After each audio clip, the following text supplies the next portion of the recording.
El presente videoensayo abordará los eventos de la Segunda Guerra Mundial que más influenciaron en la consolidación y en la concepción de los derechos humanos. Mientras que la Segunda Guerra Mundial llevó a cambios geográficos, políticos y tecnológicos nunca antes vistos,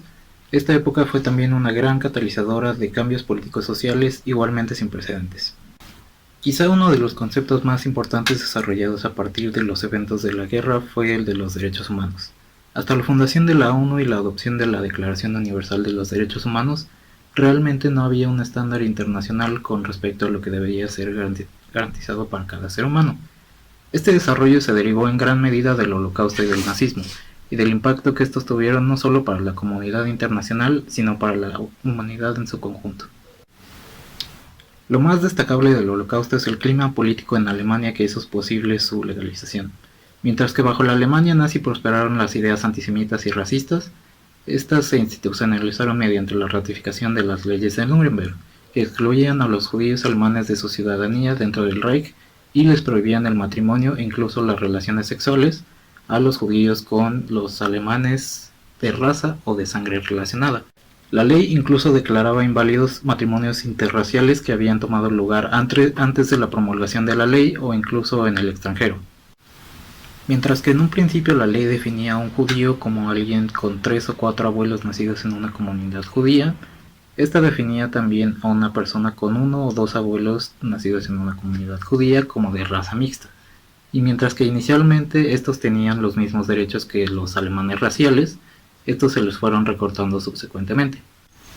Este sentimiento antisemita virtualmente instaurado por el partido nazi se fue volviendo cada vez más extremo, con oficiales del partido y de la SS fomentando la arianización de negocios judíos, esto es el despido masivo de empleados judíos para ser reemplazado por empleados arios,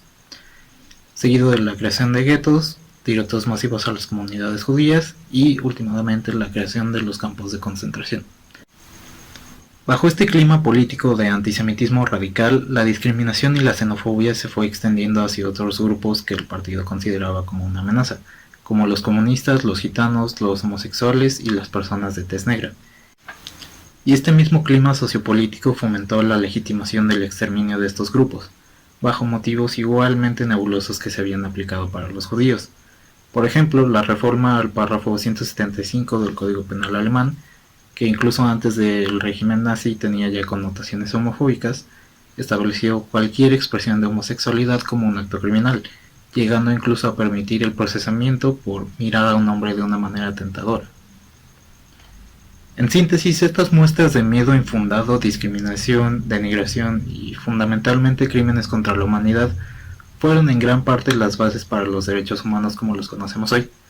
Los llamados derechos de segunda generación, esto es aquellos que fueron ideados después de la guerra, se enfocaron especialmente en la igualdad y en la equidad, a fin de evitar la legalización de otro genocidio. Este espíritu de prevención y de elevación de la condición humana no solo se vio plasmado en los mismos artículos de la Declaración, sino que incluso se vio plasmado en el preámbulo de la Declaración, que indica que el desconocimiento y el menosprecio de los derechos humanos han originado actos de barbarie ultrajantes para la conciencia de la humanidad,